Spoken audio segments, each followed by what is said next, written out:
যে এস কুকিংয়ে সবাইকে স্বাগত। আমি ঝুম্পা বলছি। আমি আর একটা রেসিপি নিয়ে আসলাম। রেসিপিটা অ্যাকচুয়ালি একটা মিষ্টি রেসিপি। আমরা বাঙালি, আমাদের সামনে বড় উৎসব। সেই উৎসবে আমাদের মিষ্টিটা আমাদের খুবই প্রিয় একটা খাবারের মধ্যে পড়ে। যতই আমরা যা খাই না কেন, মিষ্টিটা একটা প্রয়োজন। অতিথি আপ্যায়ন থেকে শুরু করে নিজেদের মিষ্টি মুখের জন্য মিষ্টি প্রয়োজন। তাই এরকম একটা মিষ্টি যদি বানিয়ে নেওয়া যায় তাহলে খারাপ হয় না।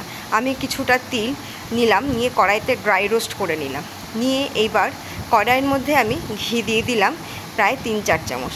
ঘি দিয়ে এইবার আমি কিছু ড্রাই ফ্রুট আমি এখানে ভেজে নেব।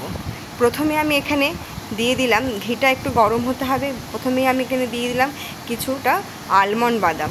আলমন্ডটাকে আমি ভালো করে একটু ঘিয়ে ভেজে নেব। এটা ভাজা হয়ে গেলেই তারপরে এটাকে আস্তে আস্তে আমাকে তুলে নিতে হবে। তুলে নিয়ে এটাকে ঠান্ডা করব। ঠান্ডা করার পর এটাকে আমাকে একটু মিক্সিতে পেস্ট করে একটু একটা ব্লেন্ড ঘুরিয়ে নিতে হবে। কিন্তু আমি যখন এটা করতে গেছি তখন কারেন্টটা ছিল না, যে কারণে আমি এটাকে শিলেই একটুখানি পিষে নিয়েছিলাম। আচ্ছা, এইবার কিছুটা নারকেল আমি একদম কুচি কুচি করে পাতলা পাতলা করে ডুমো ডুমো করে কেটে নিয়েছি। এটাকেও আমি ঘিয়ে ভেজে তুলব। এটাকে ভেজে নেওয়ার পর তারপরে কিছুটা আমি দিয়ে দেব কাজু বাদাম। এই কাজুটাকেও একটু, এখানে ঘি খুব একটা নেই, তবু যা কড়াইতে ঘি আছে তাতে এটা যথেষ্ট। এই কাজুটাও আমার এখানে ভাজা হয়ে গেল। এইবার আমি কিছুটা পনির বাজার থেকে কিনে এনেছিলাম, এটাকে গ্রেটারে গ্রেট করে রেখেছি। আপনারা চাইলে এটা বাড়িতে ছানা বানিয়েও করতে পারেন, কিন্তু আমি এটা রেডিমেডই বাজার থেকে পনির 200 গ্রাম কিনে এনেছিলাম। সেই পনিরটাকে আমি গ্রেটারে গ্রেট করে এটা কড়াইতে দিয়ে দিলাম। আর এর মধ্যে আমি দিয়ে দিলাম কিছুটা গরুর দুধ। এই দুধটাকে দিয়ে এই পনিরটাকে আমি জাল দেব। এখানে আমি 4 হাতা মতো, ডিপ হাতার 4 হাতা আমি দুধ দিয়ে দিয়েছি। এই দুধটা দিয়েই এটা আমি পুরোটাকে করে নেব, ফুটিয়ে নেওয়ার পর এখানে ছোট এক প্যাকেট আমুলের 10 টাকার যে প্যাকেটগুলো আছে সেই এক প্যাকেট আমুল দুধ আমি এর মধ্যে দিয়ে দিলাম। আর দেব মিষ্টিটা কিন্তু ভীষণ কম পরিমাণে দেবো। মিষ্টি কিন্তু খুব বেশি এখানে হবে না।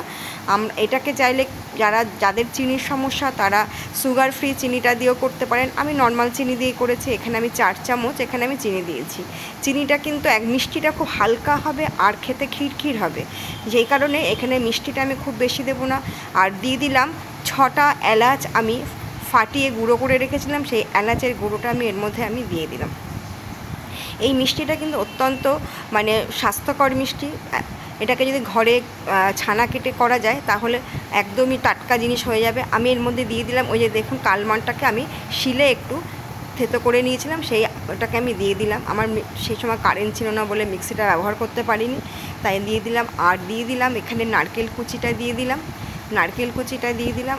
আর এখানে আমি দিয়ে দেব কিশমিশ কিছুটা, আর কাজু দিয়েছি, কাজুটা আমি দিয়ে দিলাম। আর দিয়ে দেবো কিশমিশ কিছুটা নিয়েছি, সেই কিশমিশটা আমি এখানে দিয়ে দেবো। দিয়ে এটাকে ভালো করে আমি নাড়াচাড়া করে নেব। নাড়াচাড়া করা হয়ে গেলে এইবার এটাকে ঠান্ডা হতে দিতে হবে। এটাকে একদম একটু গায়ে মাখা করতে হবে।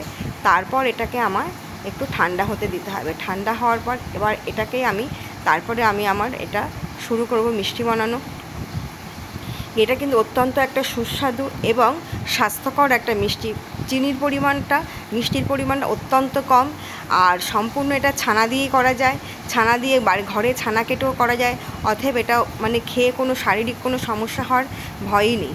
আচ্ছা, এরপরে এটাকে ঠান্ডা হতে দেব। এটাকে আমার মোটামুটি এটা হয়ে গেছে।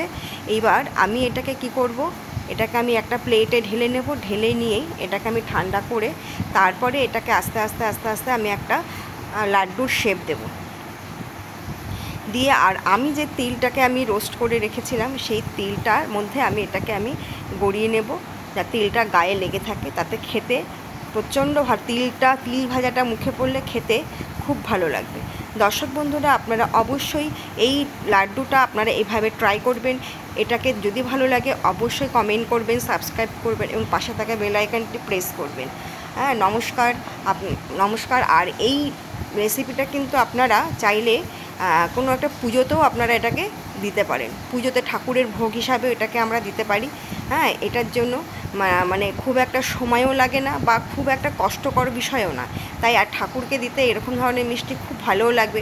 দোকান থেকে কিনে না এনে এরকম যদি ঘরে একটা মিষ্টি করে নেওয়া যায়, অতিথি আপ্যায়ন থেকে শুরু করে ঠাকুরের ভোগ হিসাবে এটাকে আমরা ব্যবহার করতেই পারি।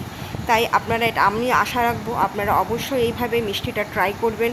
তাই আপনাদের কাছে এটাই আমার অনুরোধ। নমস্কার বন্ধুরা।